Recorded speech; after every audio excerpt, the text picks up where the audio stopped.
ازيكم? Welcome to Folktales from Sudan. I'm your storyteller, Hana Baba. Today's story is called The Friendship Test. As always, the story is told in English with some Arabi mixed in. Okay, get settled in, relax, and just listen. Yalla, let's go.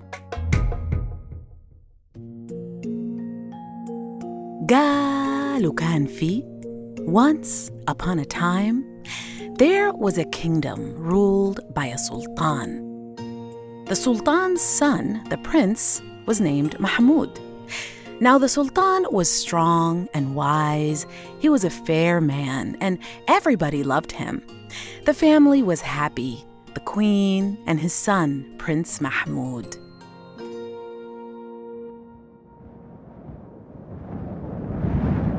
But one long, heavy season, the winds blew hot and dry from the desert, and the sultan got sick.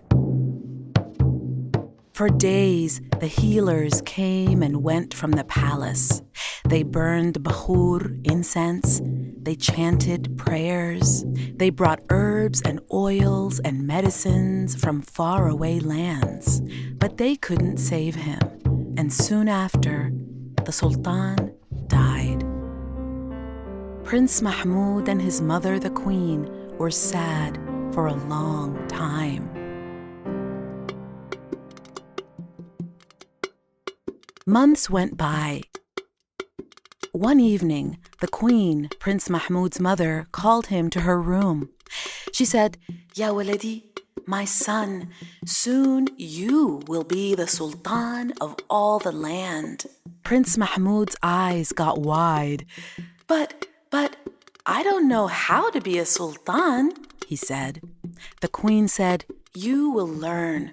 But there's something you must understand first. From now on, many people will try to come close to you.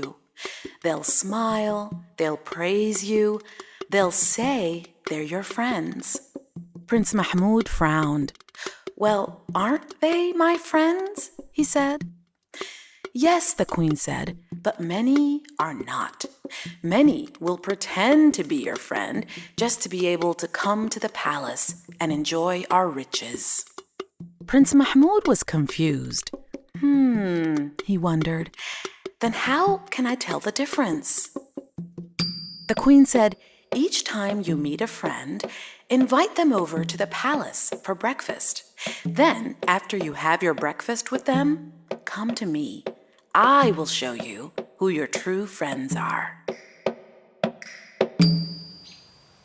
On an early morning the next week, Prince Mahmoud was strolling around the palace gardens when the son of the wazir, the chief palace advisor, came running to him. He wore fancy clothes, his hair was neatly combed, he wore jewelry, and his smile was wide and polished. He bowed low and then said to Prince Mahmoud, "Al-Amir Mahmoud, Prince Mahmoud, my dear friend, how are you? Do you want to go to the river together to fish?" Prince Mahmoud wanted to go. He wanted to have fun with this new friend. But then he remembered what his mother said. "Sure," Prince Mahmoud said, "I'd love to come. Maybe tomorrow. But first, come to the palace and have breakfast with me." So they went into the palace, walked to the Grand Diwan, where the royal family had their meals. They sat on plush cushions in front of a table, and the cooks brought out breakfast, a tray, siniya, with one plate on it, a plate of eggs, 3 boiled eggs. Prince Mahmoud thought to himself, just 3 boiled eggs?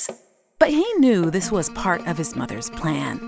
So he just said to his guest, Please, اتفضل, enjoy."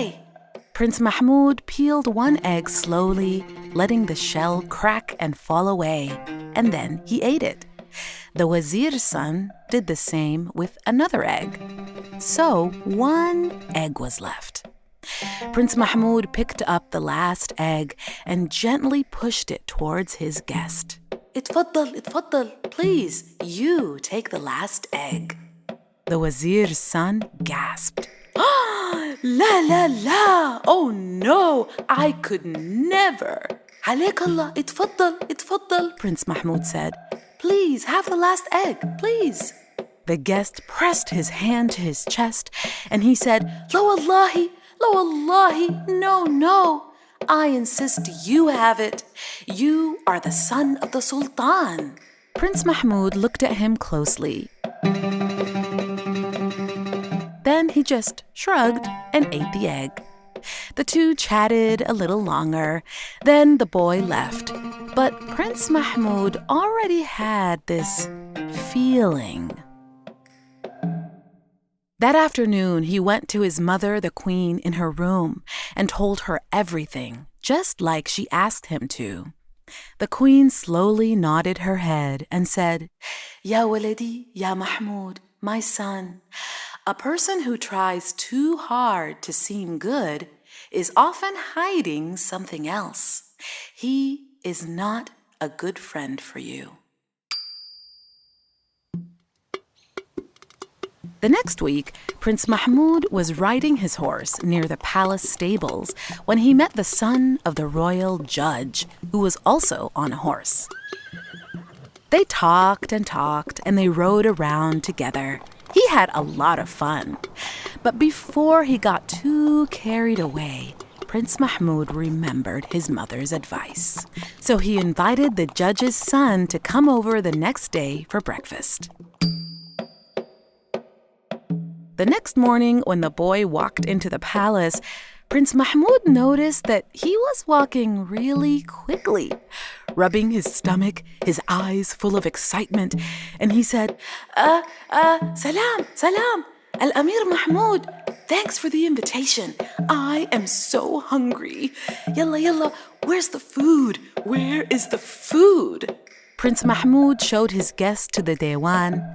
They both sat at the table, and the cooks brought out the siniya with the plate of 3 eggs. But before Prince Mahmoud could even touch one, the judge's son ate the first egg. Then he ate the second one. Then he ate the third one. He ate all the eggs, all by himself. Ya salam. That was good. Prince Mahmoud just blinked. He couldn't believe it. He hadn't even tasted one bite. He thought, this was not good. Later, when he told his mother, the queen, she said, Ya waladi, ya Mahmoud, my son, a greedy heart does not leave space for others. This is not a good friend for you. The next week, Prince Mahmoud saw a rich merchant and his son at the palace. They were selling their expensive clothing and jewels to the palace women. He walked over to the son of the merchant and invited him over for breakfast the next morning. He thought, maybe he could be my friend. The next morning, the merchant's son came. He glanced around the Dewan, noticing every detail. The carpets, the lamps, the painted walls. Then the cook brought out the siniya with the plate of 3 eggs. The boy just stared at the eggs with a face of disgust, and then he laughed. Dashnuda, 3 eggs? Just 3 eggs? Where's the rest of the meal? Is this all you eat here? Prince Mahmoud was quiet. The boy stood up rudely, and he said, Call me when you have something worth eating. Yalla, masalama. I'm leaving. And he marched out of the Dewan and out of the palace. Prince Mahmoud was sad and worried. He was beginning to wonder whether he would ever find someone who could be a true friend to him. Weeks passed, and he stopped inviting the sons of important men that he met. Instead, one afternoon, he thought, I have to get out of this palace. And he slipped out of the palace gates. Beyond the high walls of the palace, the world felt different. The air was dustier, the sounds were louder. He saw all kinds of people, walking and talking and laughing. People in the market, people at the Nile, playing in the river and swimming. He heard the sounds of goats bleating and dogs barking in the distance. Then he found a narrow dirt path and followed it until he reached a grove of trees, tall lebach trees, right near the river. He saw a boy carrying a bundle of wood on his back. The boy looked at Prince Mahmoud and he was startled. Prince Mahmoud? The boy wiped some sweat from his forehead and said, Prince Mahmoud? Assalamu alaikum, Your Majesty. Are you okay? You look lost. Prince Mahmoud smiled and he said, Maybe I am lost, but I don't mind. Nice to meet you. Tell me about yourself. The boy's name was Saleh, and he was the son of a carpenter. His life was simple. He carried wood every day to his father's workshop, where they'd make things like chairs, tables, and beds. Saleh and Prince Mahmoud talked and talked. They talked for hours, and then they played.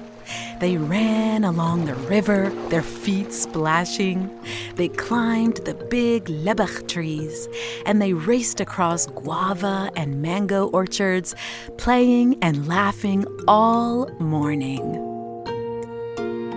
When they got hungry, Saleh took Prince Mahmoud to his father's workshop for lunch.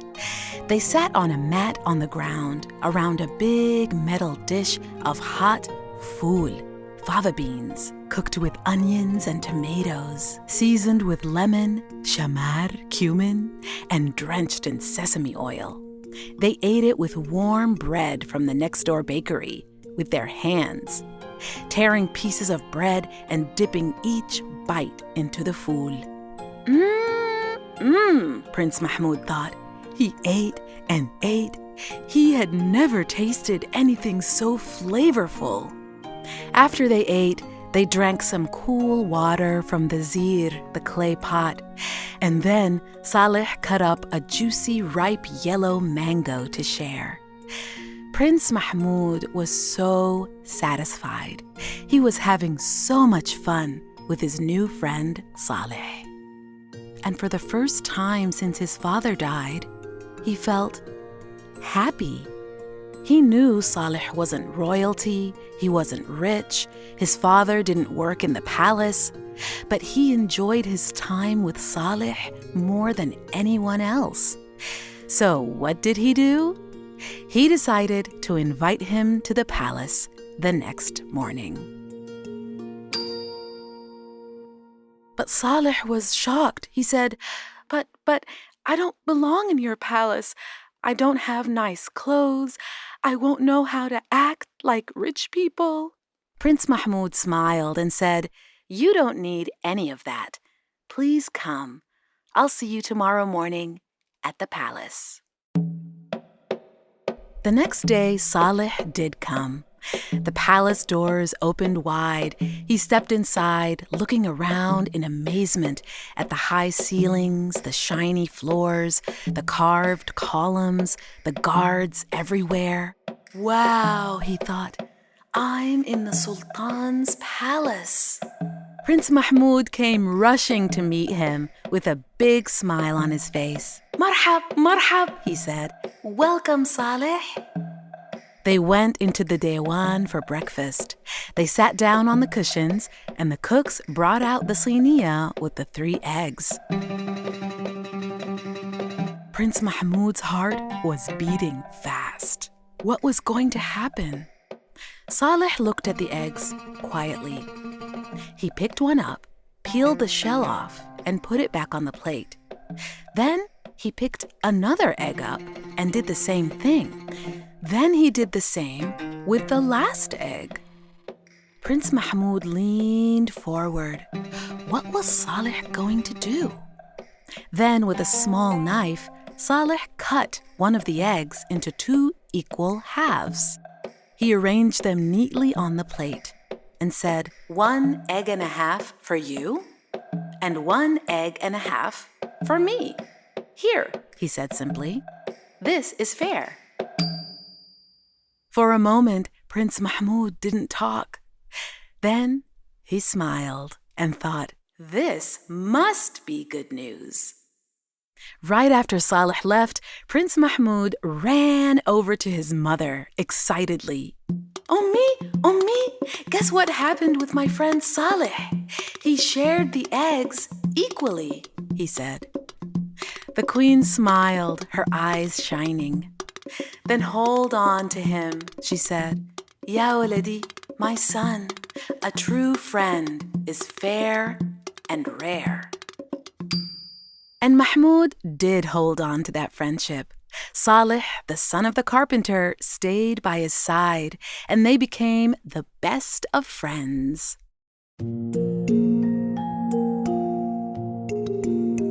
Years later, when they grew up and Prince Mahmoud became the Sultan, the palace was a place of joy, and everyone was welcome to come and enjoy it. And beside the Sultan Mahmoud stood his closest advisor, not the richest man and not the most powerful, but the most fair, his best friend, Saleh.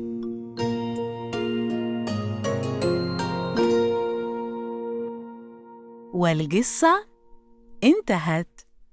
The end. You've been listening to Folktales from Sudan. Thanks to our production team, my main story consultant and editor, my mother, Nawal Elbagir. Our music is by Rami Elbagir, Mohammed Jamal, Ahmed Al-Ijel, Khalid Al-Mahi, and Hassan Rabi'. Episode art by Waddah Eltahir. Graphic design team is Rudaina Usman, Layla Bilal, and Iman Haj Ali. This story was sound designed by Seth Samuel. Folktales from Sudan is dedicated to our family storyteller, my dear uncle Elbagir Gaafar. Find us on YouTube, Apple Podcasts, and Spotify, and engage with us on social media at Folktales from Sudan. I'm your storyteller, Hana Baba. Yalla, see you in the next story. Masalama.